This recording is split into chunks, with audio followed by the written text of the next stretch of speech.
every single year, you might be making the decision that this is the year I'm going to do better with my money. This is the year I'm going to do better with my relationships. This is the year I'm going to do better with whatever thing you're saying. You could say all of those things, but if you don't put the steps or the actions or put the things in place that are going to allow you to live that life that you want to live, then it's not going to happen. I just want you to decide that 2024 is going to be a year that it's better than the years from before. 2024 is going to be a year that's better than 2023. And having made that decision, you have to pick the steps that you want to start to implement. So a common thing that most people are going to have, like New Year resolutions, would be to do better with their finances. And that would be different for different people. If you're somebody who's currently in debt, then that would be the best thing you can do for yourself is pay it off. Credit card debt, car loans, all the kinds of loans that you have. Forget about the mortgage for now, but any kind of debt that you have, if you're making a decision you want to do better with your finances in 2024, do a simple exercise for yourself. Just create awareness about how much debt do I actually have, and how long is it going to take for me to pay off my debt if I only pay the minimum payment that I'm doing right now. Once you do that and you have that evaluation, then you have to ask yourself, like, is this really how long I want to stay in this situation? And for most people, the answer is going to be no. But at the same time, most people don't know how to go about figuring out ways in which to get that extra income to be able to pay off the debt that they have. So my invite to you is, number one, just create that awareness for yourself. By the way, I have a debt snowball sheet. If you want a copy of my debt snowball, click on the link in my description somewhere. Click on it, go get the debt snowball. It is a template. It's an Excel document. And I also have a tutorial video in it to explain to you how to use it. When you click on the link, you go there, you're going to get it. That is a spreadsheet that would help you not only create awareness, but it's going to help you to know how long you're going to stay in debt if you're paying off only the minimum. But also, when you decide to pay, let's say, an extra $50 on something, it automatically shows you what effect that $50 is going to have on your overall picture. Say you put the information in your debt snowball sheet and you have like 10 different credit cards of 500, 1,000, 1,500, like whatever the numbers are, and you're paying minimum payments of 50 or 100, like you're paying multiple minimum payments to multiple cards. And then from somewhere you figure out a way to get an extra $50 or $100 or $150, whatever number it is. You plug that into somewhere in the spreadsheet that is also well described in the tutorial. When you plug it in, it's going to show you how that extra payment is going to reduce the amount of time you're going to be spending in debt. And now when you see things like that, it also pushes you to see that this little change that I make can create this amount of progress. And now you're actually more motivated to go and do those things that are going to help you.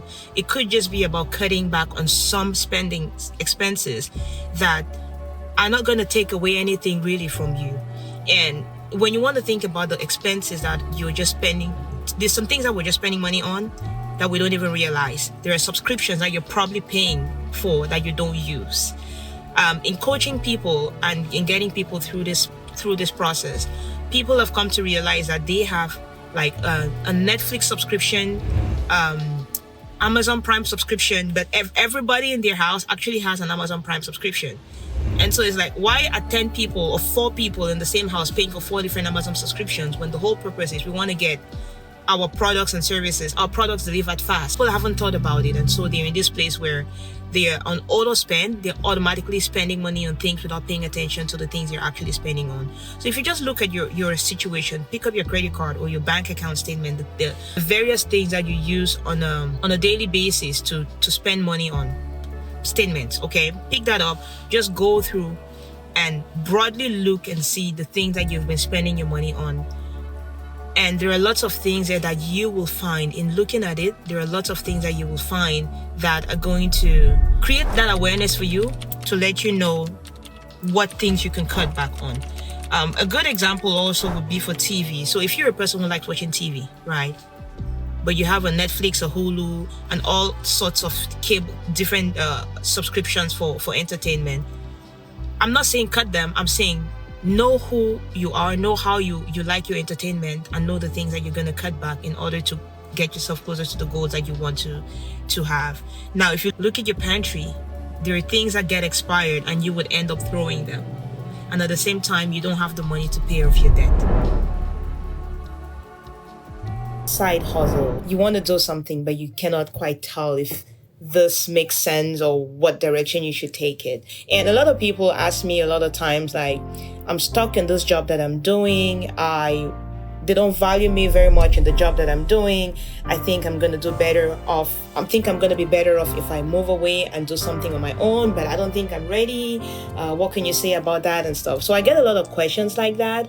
And so today I'm choosing to come on here to share a framework, which is basically 4 questions you should ask yourself if you're thinking about starting a side hustle and you're stuck in this place of analysis paralysis. And the first thing that I always ask people to say, it's not like, do I have time or I don't have time? Like, you're gonna have a lot of excuses for why you cannot do that side hustle. But instead of being stuck in those questions, asking yourself, am I good enough, or I don't have time, or I don't have the money, or whatever it is you're saying, or my parents don't believe in me, my family is stopping me, and blah, blah, blah. There are lots of reasons why people say that. I got 4 questions for you that you should ask yourself. First thing is, do I enjoy it? Whatever thing you're thinking about starting as a side hustle, do I enjoy it? The answer of that should be yes. If you do enjoy it, the second question you should ask yourself is, does it solve a problem? Does it solve an actual problem? The answer is yes. Perfect. You go to your third question. What is the intention of doing this thing? Is the intention of this thing a good one? Is it a good intention? And if it is, then the fourth question, which is probably one of the most important, is somebody going to pay me for this thing? Are there people who are willing to pay me for it? If you answer those 4 questions for yourself, forget about any analysis you're trying to do. Those 4 questions, if you can get the answers to them for yourself, then you're ready to go out and test your idea. Test the idea and know, like, even if it fails, at least you've tested it and you know that it failed. But if you're sitting and you're not testing it out, you're always going to be in this place where you're thinking, like, what if I actually try this thing? Maybe it would have been a good idea, but if you don't try, then you don't know. It should be something that you're willing to continue to do, even when you're not seeing immediate results from it. And so it's very important that it's something that you actually enjoy. It's something that solves a problem. It's something that has a good intention behind it. And then there are people who can actually pay you for that thing. I opted to do Amazon FBA, selling second-hand books and new books as well. I go at the church, and at that particular church next to my place, they usually get stuff that other people don't need. And among those stuff, there were also many books. So what I was doing, I will help with my time at the church, cleaning stuff and then preparing the stuff, because they have like a pawn shop at that place. So I help out, and then the pastor agreed for me to get all the books for free. But then I told the pastor, and we agreed that instead of me getting those books for free, what I will do is, for each book, I will give them $1 so that other people can benefit of it. And then on my end, I will use those books and sell them in Amazon. And that worked perfectly, and up to now, my account is doing great. Most of my books, I can get benefits starting from $5 and above, But the church will profit by taking my $1 and also my free time, and on my end, I rip up the other benefits. So that is what I tried to say by me combining Amazon FBA and doing charity at church. Okay, so it is, let's say you're making $5 for each of the books that you're selling. Like, after Amazon fees and everything, you're taking home $5. And you're giving away $1 to the church. So you're actually making $4 net for each of the books that you sell. Exactly. This does take into account your time. So is it, the volume is going to have to be very high for you to see that this is actually worth your time in terms of doing it as a side hustle. It is a great hobby. it is a great hobby that is making you $4 per book, but for this to become like a really lucrative side hustle, you need to be doing a lot of volume, and you need to be able to pay for your time that you're putting into it, which $4 doesn't cut it.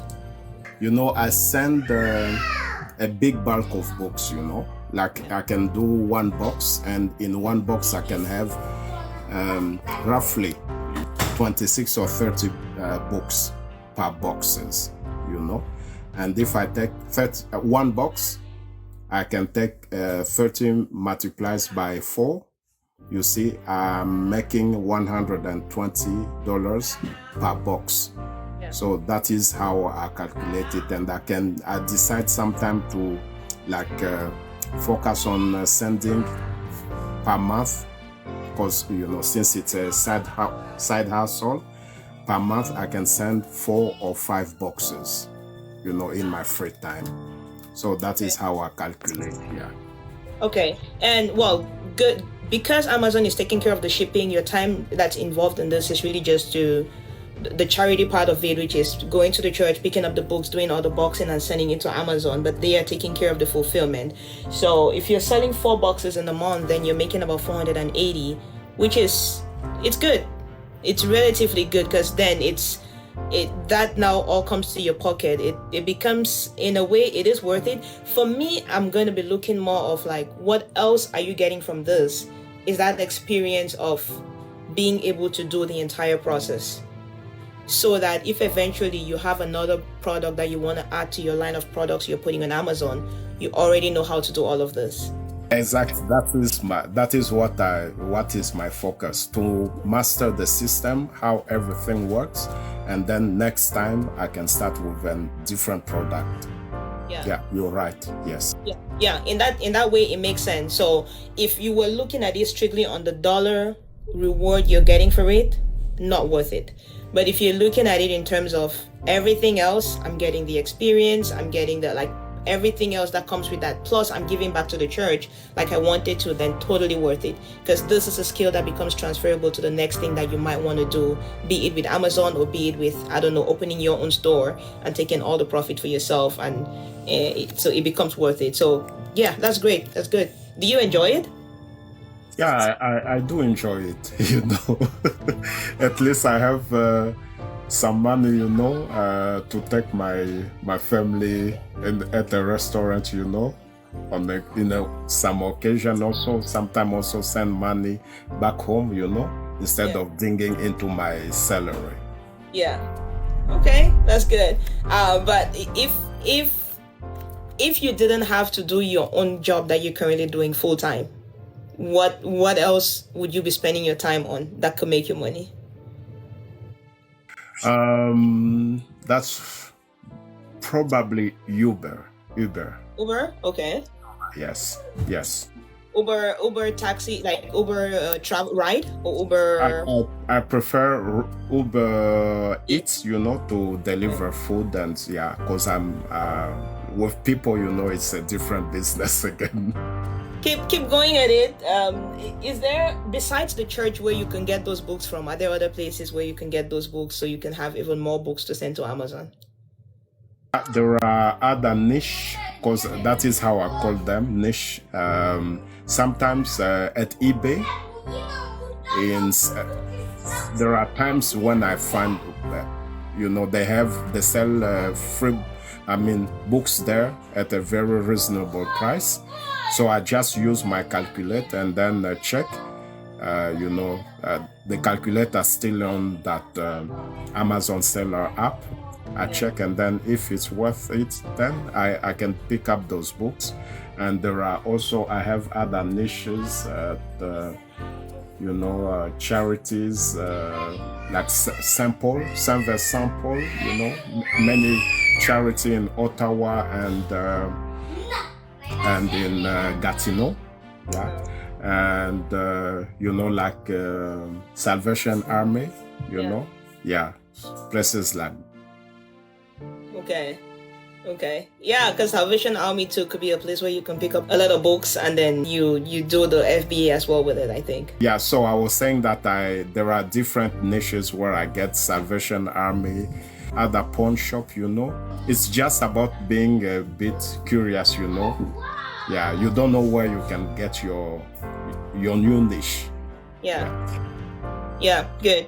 So for me, my 4-point thing that I always mention, I'm sure you heard it when I said it, is: do you enjoy it? Does it solve a problem?